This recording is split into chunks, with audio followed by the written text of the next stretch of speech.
Hello friends of Trade Ideas, Dan Mergen coming at you with a little video tutorial of what we're doing in this market and how we're seeing the data.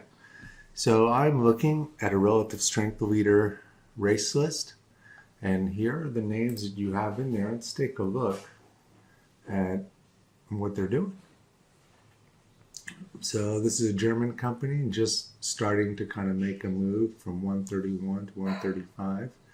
That's what the software is seeing. Let's take a look at this one. Now this one has been an amazing mover all day long. You can see it's up 76 cents.